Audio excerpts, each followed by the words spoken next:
What's up, guys? Welcome to another video. This one's definitely a special one. This is Danny here. This is his 2017 McLaren 570S, and it's going to be the very first McLaren for me. I've never driven one of these before. The last supercar I think that I drove was the Huracan a couple years back. So this is really exciting. Tell me about the car. Why did you pick this? I know you're coming from Porsches, so what was your mindset there? You know, I think this was the option that you go up next from, I guess, from Porsche, if you're looking to go up to a different type of car. I came from a couple Porsches, 997 turbo manuals, and the last one that I just sold recently was a 997 GT3 manual, which was a hard transition because I'm so used to driving analog cars that are manual, that are very raw. I originally wanted to get a 991.2 GT3 in manual, but that was a little difficult. The cars are selling way over sticker. Like me, and you want to get decent options, you're going to get a GT3 that's 175, 180, and then have to pay 30 or 40 over sticker, puts you into this car.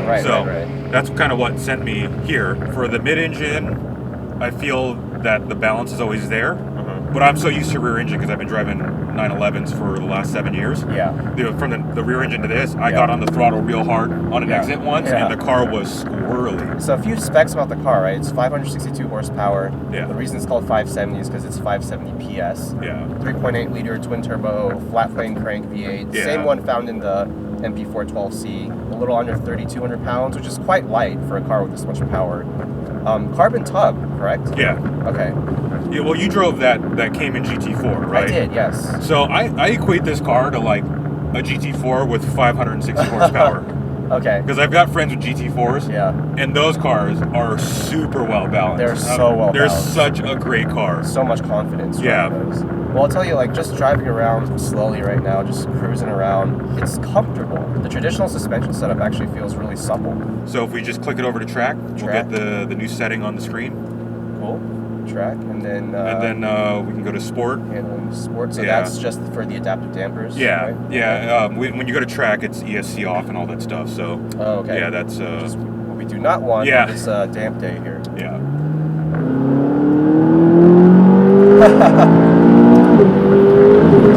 Wow. Just right away, even just going straight on a slightly undulating road, you feel the rear tire is kind of fighting for traction there. I've had a lot of turbo cars. So when they're like, oh yeah, the 570's got a lot of lag. I'm like, yeah, not compared to what I'm used to. I've had 3 Mark IV Supras. With big turbos on them. Single turbo.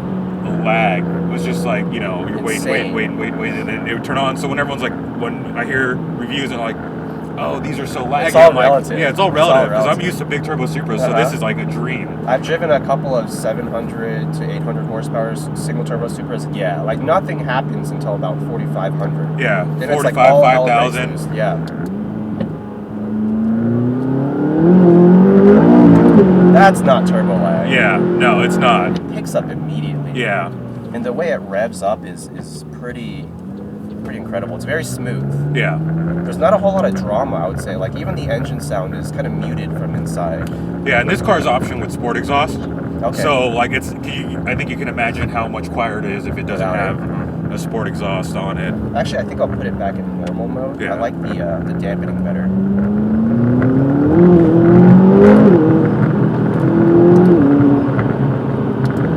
Wow. This is off camera. Yeah, this is the off camera one. That is sketchy. You see a lot of tire tracks of people going off there. There's no wall there. All right.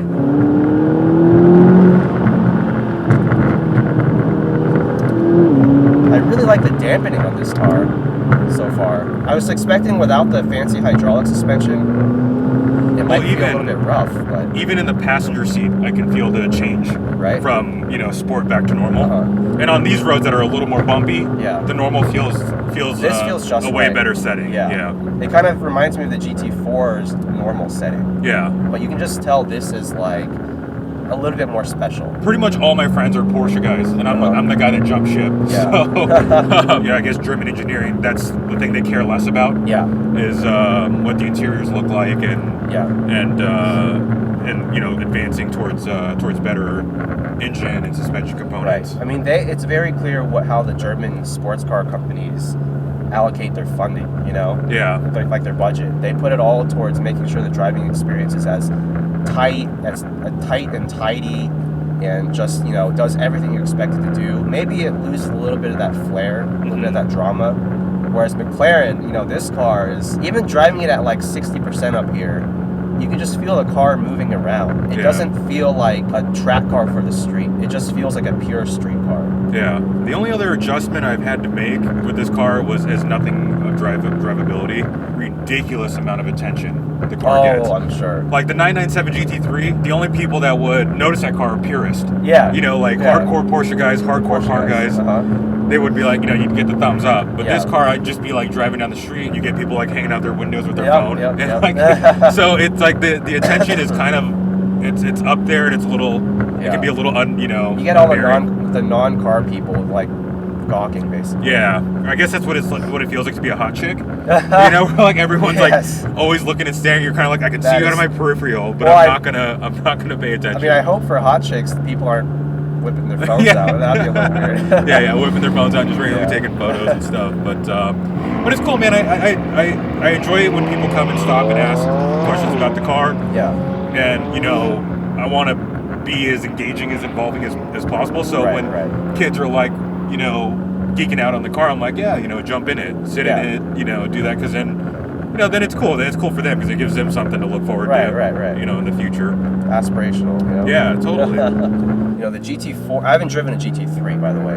Oh, okay. The GT4 I drove was just pure confidence everywhere. Yeah. No, like, into a corner, out of a corner, mid-corner, on the straights, under braking, it was just 100% confidence. Yeah. Whereas this actually feels a little bit more lively to me. Mm-hmm. Yeah, it's a bummer because on a clear day, there's like amazing views here of the ocean and everything. It's the one weekend I decided to come down here to review McLaren. It just starts pouring the night before.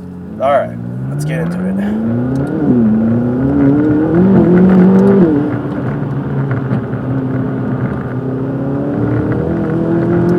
Yeah, the car just wants to move around on me. Yeah. Rock here.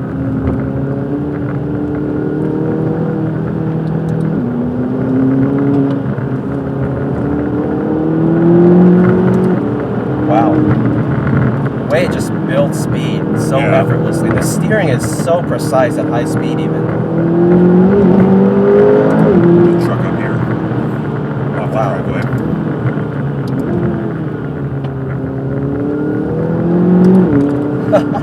Yeah, it just wants to go. There's been some times where I've gotten on the throttle, I'm just like, oh, I can't believe I was going that fast. And like the way you can just flick this, like just flick it. Yeah. It's so precise. The front end, even with the narrow 225 tires, not a very sticky compound in the Pirelli P0s. The car just sticks. Yeah, I can't wait to wear these tires out.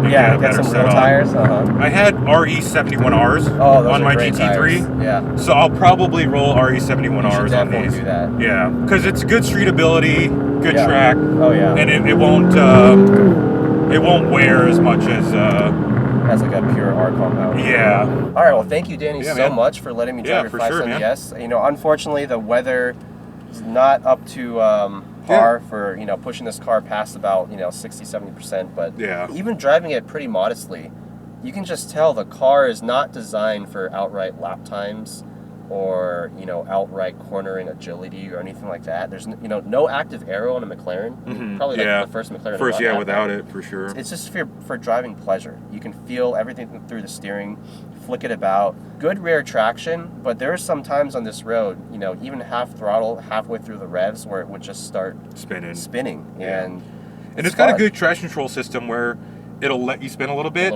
but not let you get all out of whack. Yeah, it's daily drivable. I know these the side sills here are supposed to be like 80 millimeters lower than like the 650S.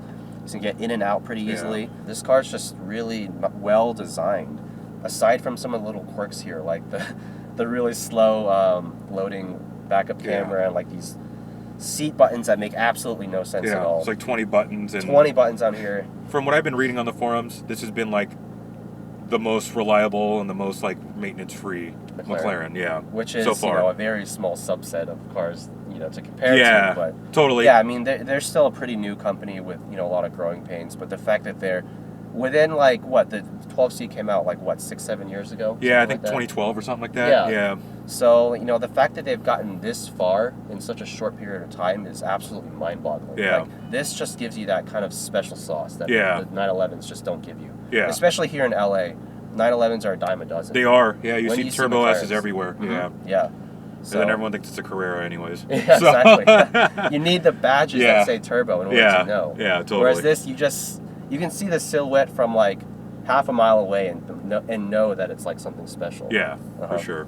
So awesome. Yeah, this car's a lot of fun. Looking forward to Yeah, maybe come to back test- and drive it when it's dry out. Yeah, man. when it's dry out for sure. And push it a little harder and maybe try to compare it against some Yeah. of the other cars in this segment. I think this is a really, really hot segment right now. Yeah. The entry level super sports car Mhm. segment where you're not talking about like the $300,000 720S. Yeah. You're not also talking about like a GT4, which is like 100, but Yeah. somewhere around the 150 to 200 range. Yeah, just bridging the gap for Yeah, sure. bridging the gap. Yeah.